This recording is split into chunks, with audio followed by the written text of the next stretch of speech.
All right, let's talk Miami Hurricanes. This is a team heading into the 2025 season with a lot of momentum and a big opportunity. I know you Miami fans say, listen, it's put up or shut up time for Mario Cristobal. There's been some incremental improvement. Now's the time to take it to the next level, make the postseason, and make a deep playoff run. But in order to do that, they're going to have some young guys, some new guys step up. And if you listen to Coach Cristobal plus some other players, you can see there's a real movement going around in terms of some young playmakers, including one in particular, which we'll get to in just 1 second.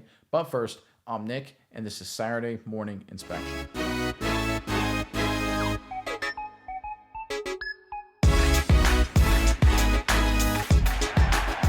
All right, the Miami Hurricanes obviously lost a lot of talent to the NFL draft. What happens when you're a good team, you got a lot of good players, but they've done a really good job replacing it. And one of the key positions that has been a real topic of conversation this offseason, and it's a really important position group, is the wide receiver position. Obviously, quarterback with Carson Beck draws the headlines, but the receiver group and really the playmakers emerging there, specifically the younger ones, are going to play a massive role. We talk about it on this channel all the time that having great playmakers in college football, it sounds really important. It sounds obvious, but a lot of people overlook it. You look at the great Alabama teams, a lot of great receivers. Ohio State last year stacked with the receivers. You got to have the playmakers, and it looks like there's one guy emerging when you go through a bunch of different reports and kind of corroborate and triangulate what it's revolving around. Let's get into our first set of reports here to highlight what I'm talking about. This is courtesy of on3.com.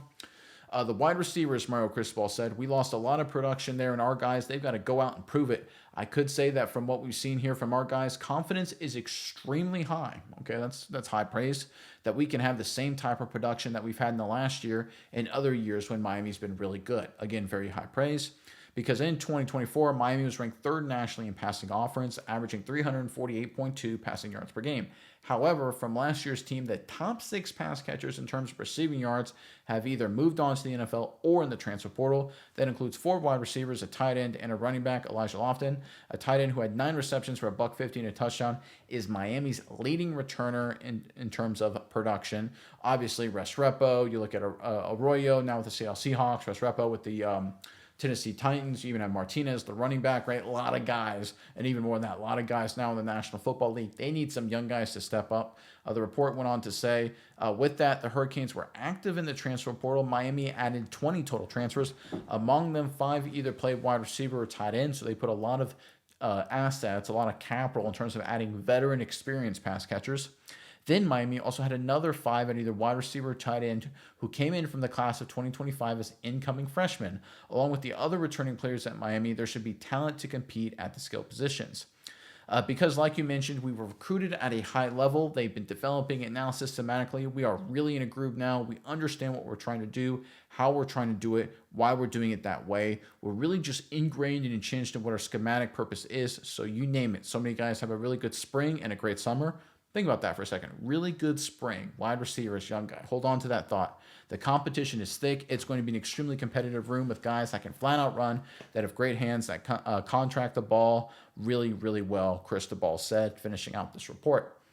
All right, so there's a lot of things to unpack there. Of course, Miami put a lot of resources behind wide receiver and pass catching in general, as they should. It's really important. But notice what Cristobal said. This is, we got a lot of guys. We got a system in place.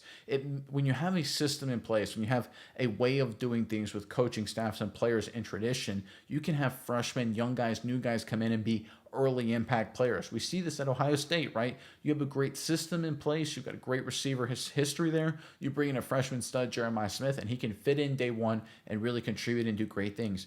Other programs, they may not have a good system. So they may have a 5-star caliber player in a certain position, but because there isn't a system and culture in place, they struggle to get acclimated. That's not going to be the issue in Miami. So some of these freshmen, and I think one in particular, is really standing out. Look back at one of those last sentences there. So many guys have had a really good spring and a great summer.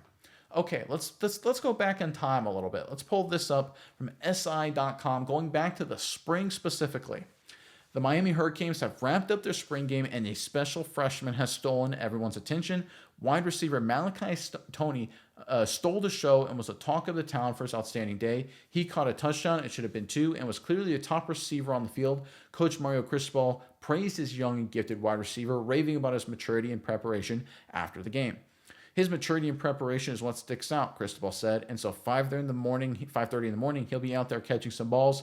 If he makes a mistake, he's going to come in and watch some film with the veteran players, see what he has to get better at. You can push him hard. He comes from a family with really deep South Florida football bloodlines, athletic bloodlines, disciplined bloodlines, great culture at home. He knows he has a ways to go, but he's had a great start this spring, and we're going to push him really hard this summer to make sure we maximize his talent. Really fired up about him and the way he's played. All right, just to circle back one more time here to Coach Cristobal's most recent comments here. Many guys have had a really good spring and a great summer. Compare that to what he literally said just a second ago, talking about going back to spring, talking about how good Tony had a spring, expecting great things this summer.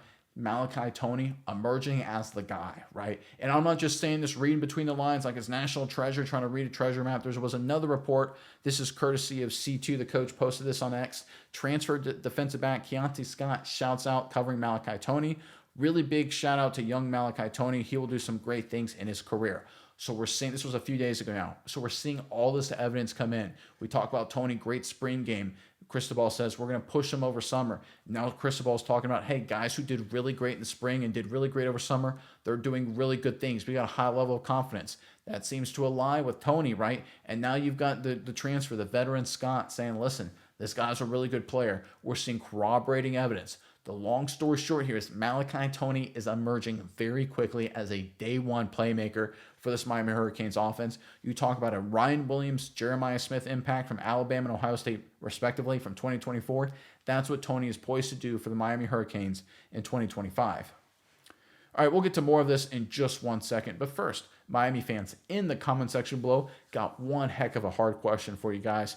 Talking wide receivers, of course, but who is, in your opinion, the greatest wide receiver in Miami history, right? Now, listen, I'm partial to the playmaker himself, but you could go, there's a couple Mosses you could go. There's a Lavernius Coles. There's a bunch of other guys. Andre Johnson. Reggie Wayne. We could literally talk about wide receiver for, the entire show for 30 minutes. But only pick one. Your opinion right now. Get on the record. Who is the greatest wide receiver in Miami Hurricanes history? Put them in the comment section below. But when you talk about a young guy like Tony and emerging as a playmaker, we're seeing this praise. Again, good spring, good summer. I think it speaks to how urgent, you hear Cristobal say it with a level of confidence, they're going to need these young guys to step up. Because if you look at Miami's schedule, we all know it, but we'll refresh it right here in front of you guys. I'm sorry, let me go to their schedule right here, went ahead of the game there. You can see they start with Notre Dame August 31st, right? This is one of those situations right here where you got to get off to a great start. I know it's early. A loss to Notre Dame doesn't bury your season. They're a really good program. But if you want to set the course in the right direction early, doing well and beating Notre Dame, that gets your program setting a message. You're a championship program. You lose to Notre Dame, it kind of just feels like, same old Miami. 9-3, 10-2, missed the playoffs. Feels about right. You beat Notre Dame. Now people are like, whoa, Fighting Irish. They played the national championship game last year. They're a serious threat to repeat. They're one of the top programs in college football. Marcus Freeman doing a great job. And Miami beat them. This really is a new era. This really is a different kind of year for the Hurricanes. It's an attitude statement kind of appearance. They're going to need all hands on deck, especially at the receiver position. Malachi Tony off to a great start. That's a great sign because they're going to go to him early and often. I think he is the replacement for Restrepo. Personally, I'm not the only guy thinking that. I think a lot of people think that. But again, if you look at his performance, spring game, summer, what he's done this offseason, how he's gotten better, and now his teammates, even on the opposite side of the ball, are saying, listen, real deal. Great sign for him, and they're going to need him early, starting week 1. And then even after that, they have to play Florida the September 20th. They do have Florida State after a bye. That's a sneaky tough game. Florida State's going to be better than people think, in my opinion. And then they just have to work through their conference schedule after that. This season, Miami will know what they're like the first 6 games, if they're a championship team or if they're not. They need to get off to a fast start. Having the freshmen, they really need to play well. Malachi Tony doing well so far in camp over the spring, over the summer, means he's poised to have a fast start as well, and they are going to need him. Because if you look at Miami last year, let me go to the graphic that I kind of jumped the gun on right here, is that their receiving grade was just over and above the best in the ACC last year. You can see this is courtesy of PFF. On the far right there, you can see the receiving grade. They lapped the field for the most part. Syracuse and Louisville were the only teams that were really close, but most of the programs just completely fell behind. They weren't even close. Now, a lot of it is the offensive strategy, a lot of it is Cam Ward, but a lot of it is the talent. So they're going to have to find a way to replace a lot of talent, a lot of production. Already mentioned it, of course, that all the guys they missed and the young guys and new guys are going to need to step up. But this was a key discriminator for Miami with what they did last year, winning 10 games in the regular season.